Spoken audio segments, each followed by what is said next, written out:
Hey everyone, and welcome back to Assessing Livingston Parish with Jeff Taylor. And it's been a little while. Yeah. We're back behind the microphone, Jeff, and excited about that. We got a lot to talk about today. Well, you get a little nervous when you ain't been here in a while, so let's see how it rolls. That's it. I'm sure it's going to be fine. And of course, something that you've announced on Facebook that we're going to talk about today is that annual meeting that you started. Yep. For the millages and allows people to get their voices heard. When is it this year? June the 10th.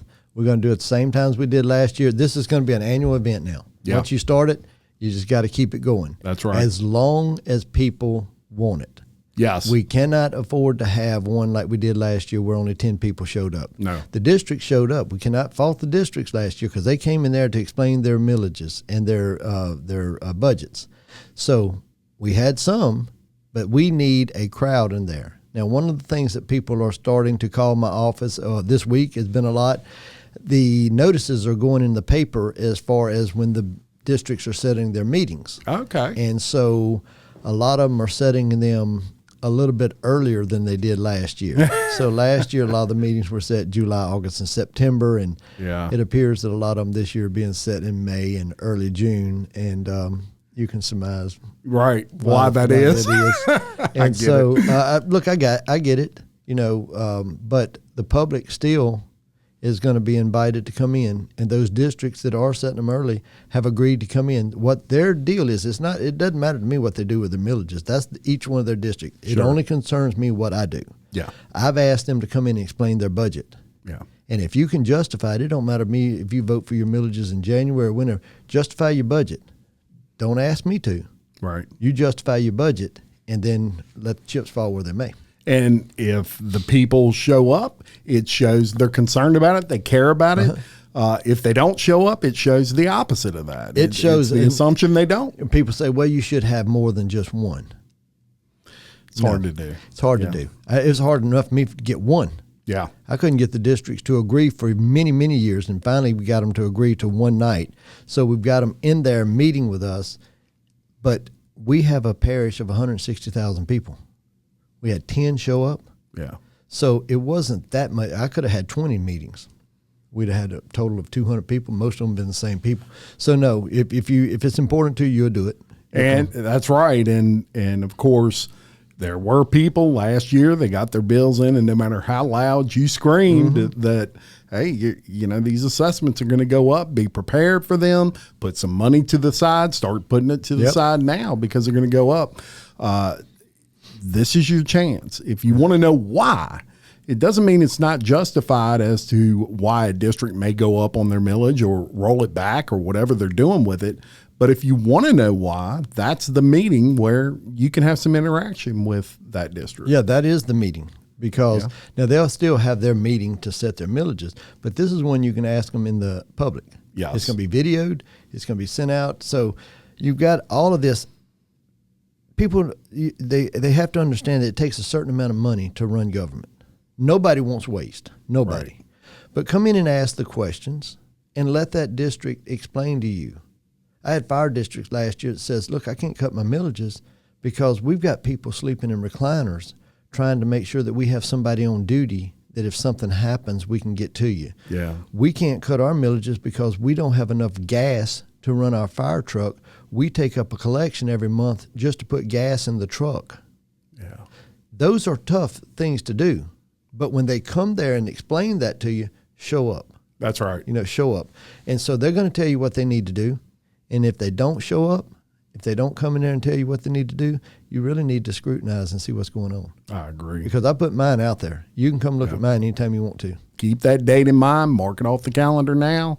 June 10th. And what time, Jeff? We're going to do it at 6 o'clock in the evening. 6 o'clock p.m. We'll have you out there by 7:30, 8 o'clock is what it is. Eat before you come. We're not cooking. Yep. We'll try to have water or something like that, but we're there for business. You come in there at 6. We're going to start on sharp at 6 o'clock, and we'll try to have you out there at 7:38. Now, if there's a lot of input and everything, we're going to go longer. Sure. If it's not any input and everything, it may end at 6:45. but we're going to stay there as long as there's questions. Very good. Very good. And we've got some other news today. And one of the things that we're going to talk about is House Bill 300 has an amendment to it. This is Shane Mack who came up with this amendment, and it has to do with assessments. It eliminates the income eligibility requirement associated with qualifying for the special assessment level. Let's talk about that. Well, when you turn 65, if you make less than $100,000, then you qualify to have your assessment frozen. Yeah. It started out at $50,000, and then they raised it a little bit each year, and then we almost had that income eligibility thing taken off a couple years ago. But in the last hours, they got saying, well, if you make more than $100,000, you should be paying your fair share of taxes. Problem that I have with that is that right now it's $100,000. Yeah. If somebody makes $99,999.99, they can freeze. Yeah. But if somebody makes one penny more than that, makes $100,000, they can't freeze. That is blatant discrimination. Yeah. And so I have asked for years. Matter of fact, yesterday in the Assessors Association, when it came up, I told them, I said, I make the motion that we support this. Yeah. We show up at the Capitol and we support this. And so I got seconded and all that because I thought it was important. My assessors even know that I'm pushing this very hard. We had to do a roll call vote on that vote because some assessors didn't want to. Right. And so we ended up, I think it ended up being like 35-6. Wow. And so we was able to pull that through. So we're going to support that bill very much. So Mr. Mack's going to have our full support. Very good. And we'll move into the next subject, and that is the Homestead Exemption. There's been some talk of possibly raising that.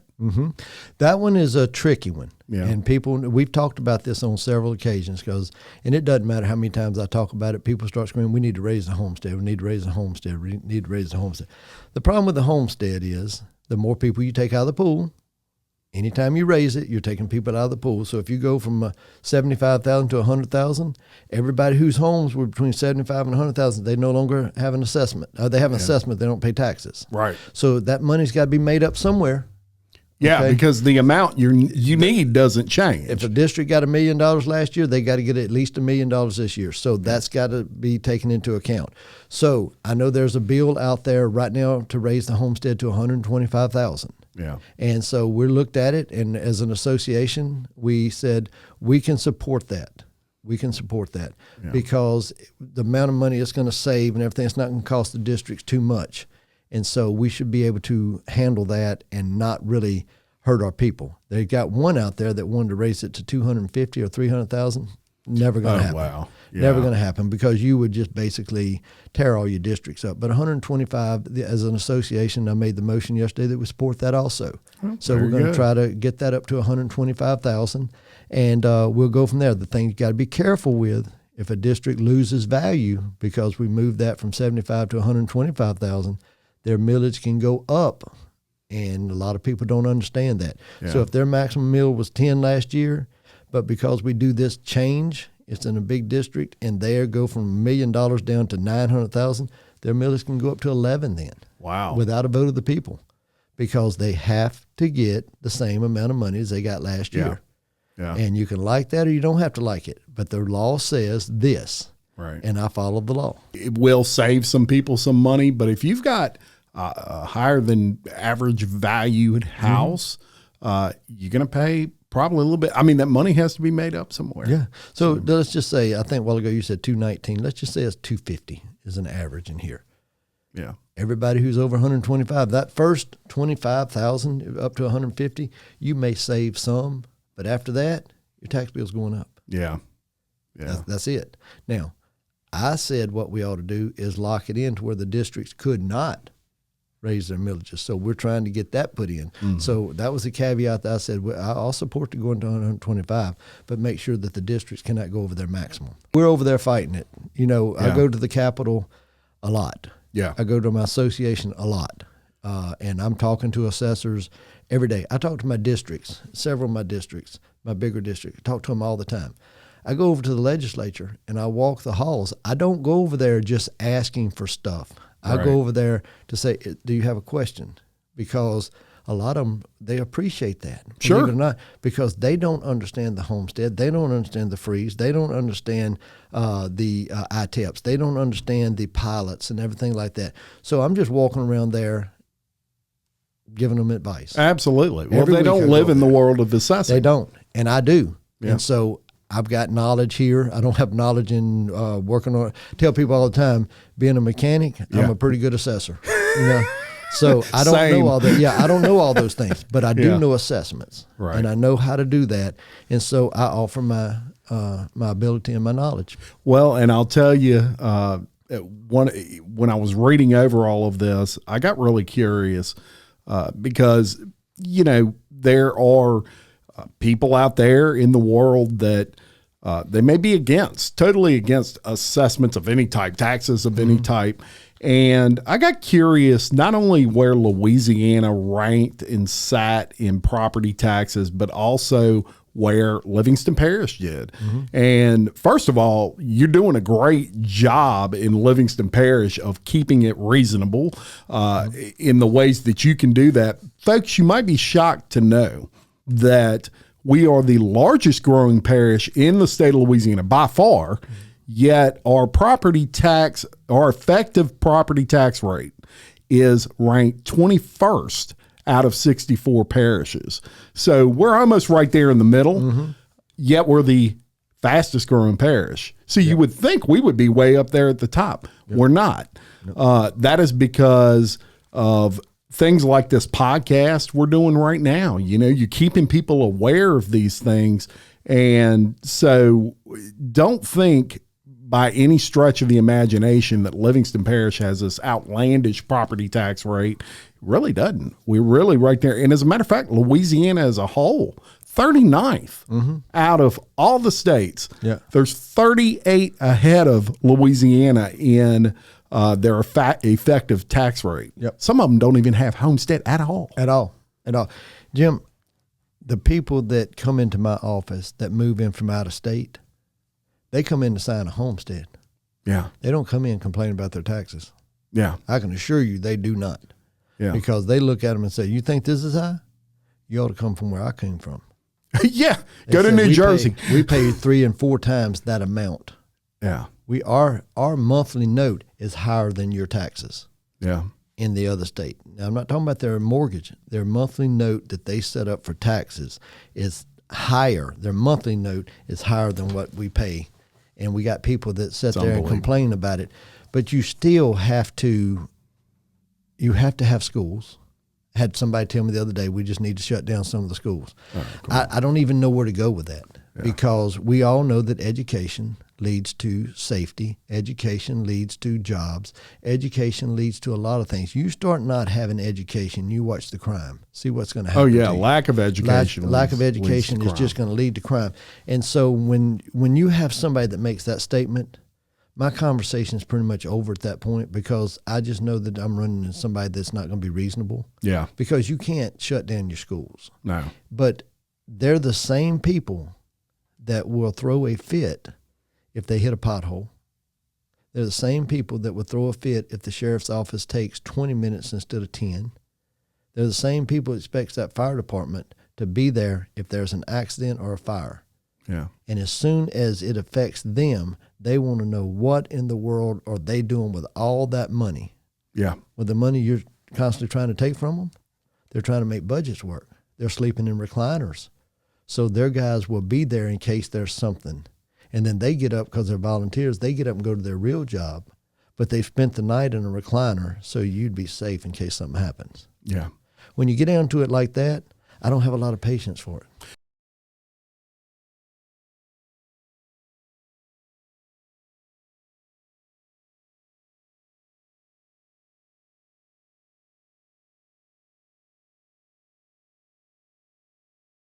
The average property taxes paid in Livingston Parish was $1,079. That's an average.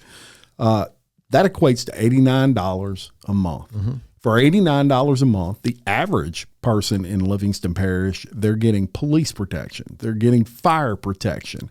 They're getting roads. They're getting potholes fixed. They're getting drainage. All these things. Schools. Recreation. Yeah, drainage. All for about $25 a week. Yep.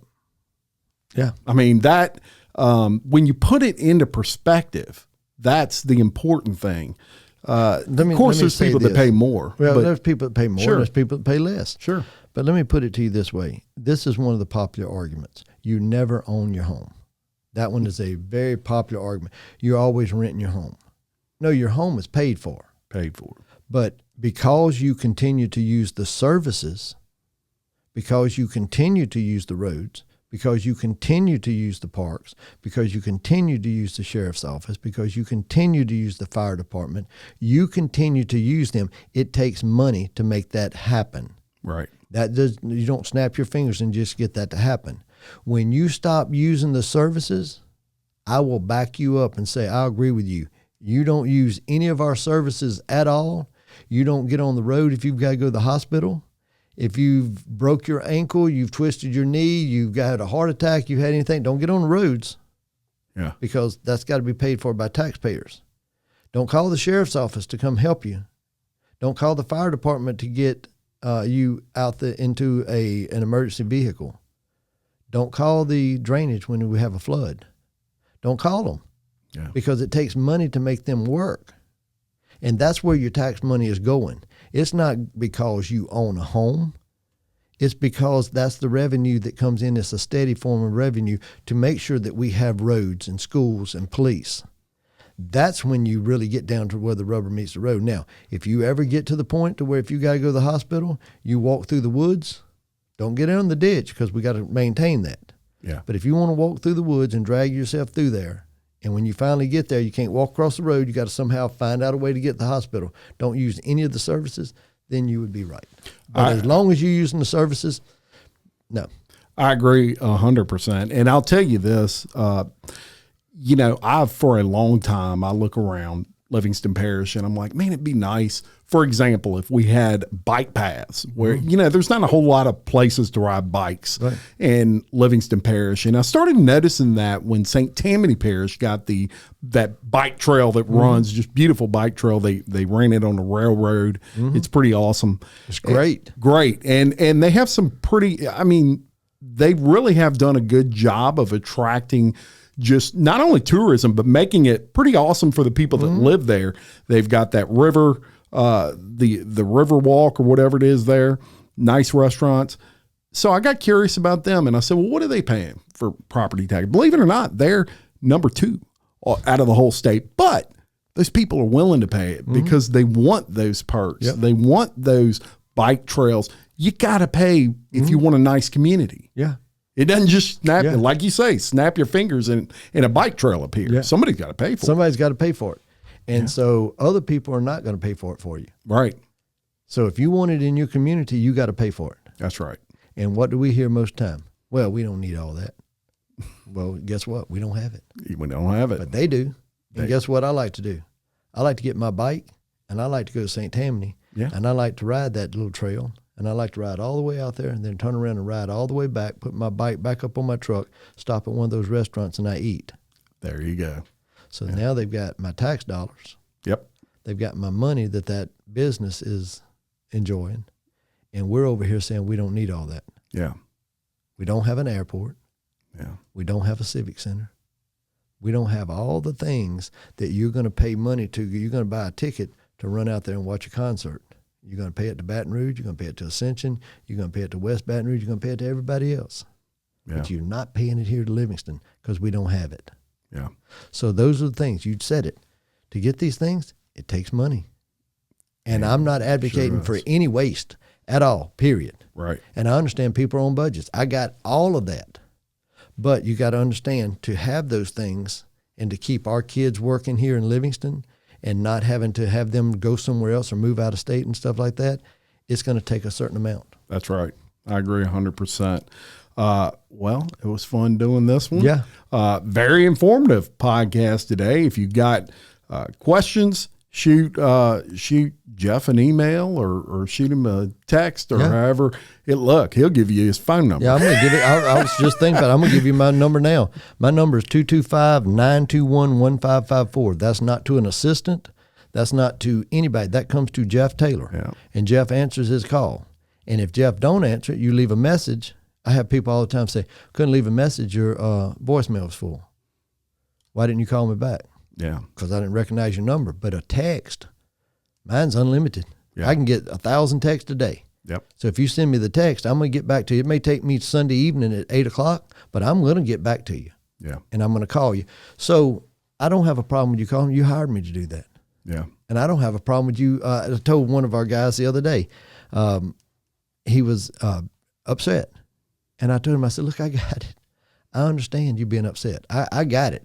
I'm not even upset with you. You think I'm upset with you. I'm not. You're 65 years old. You were at the last year. You were going to be able to freeze. And we had a reassessment that went off the charts. I got you. I'm hearing you loud and clear. Yeah. But did I do my job? Yeah. Yeah, you did your job. Then at that point, me and your argument's over. You can be mad at me all day, but if I did my job, I followed the law. Did I follow the law? Yes. Did I do your assessment right? Yes. Is your house worth that? Within reason. It's okay. Then I did my job. Yeah. That's all you can really ask of us. That's all I can ask of you. Do your job. Be fair. Treat everybody the same way. If my mother is going to pay assessment taxes at 84 years old, I can promise you nobody's getting a special deal. That's right. I hear people say that all the time. If Mama Taylor don't get the special deal, ain't nobody getting the special deal. I hear people all the time. They'll say that. They'll say, yeah, if you're a friend of Taylor's, you get this. Ask my friends. Yeah. They'll be the first one to tell you, no, I don't believe you do.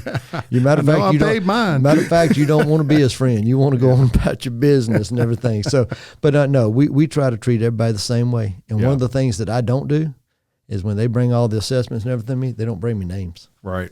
Because I don't want to see the name.